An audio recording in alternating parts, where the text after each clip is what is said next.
Hey, happy Tuesday to you. Welcome to another edition of 5 Minutes with Phil. Thank you so much for joining me. Hope things are going well for you today. And we want to continue with what we're doing this week for these 5 minutes videos. As we said yesterday, rather than just giving you maybe a verse or two to kind of unpack for the day, and again, nothing wrong doing that, we thought we'd do some things differently and actually look at either stories or passages from the scripture and kind of get an application from what a combination of all those verses say. And we're going to do that again today, and I think this will bless you again.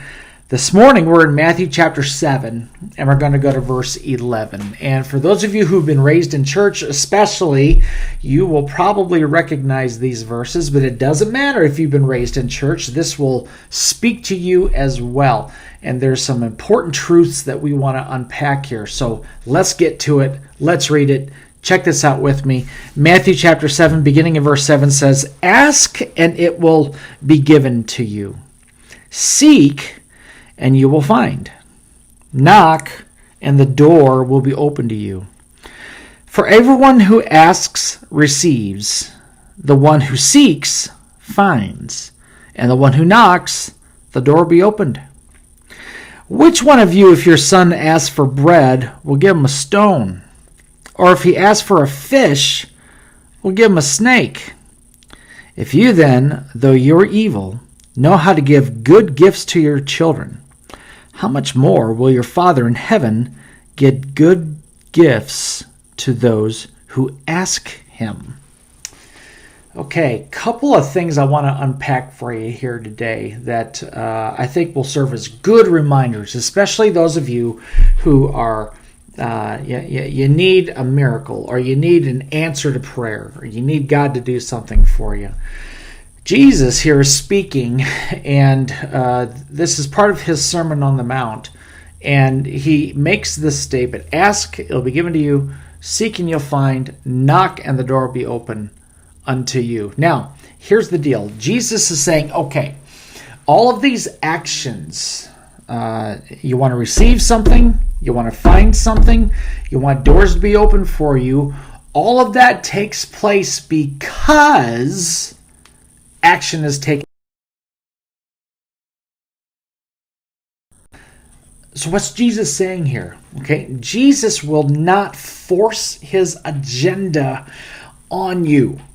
He has given us this thing, this incredible tool called prayer, where if we need an answer, if we need a miracle, if we need something from God, he will give that to us.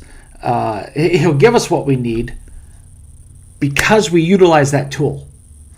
We ask him for things. We seek his face.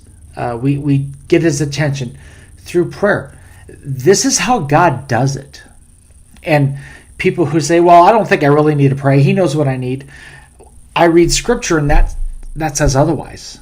Okay, so it demands, if you want answers, it demands action on your part, and that is asking him for it, seeking his face, coming to him in prayer. But the scripture also gives us another really important truth that I want to make sure you have today. Okay, Jesus goes on again in verses 9, 10, 11, and he talks about, look, if your kid's asking you for bread, are you going to give him a rock or a stone? If your son wants fish, you're going to give him a snake?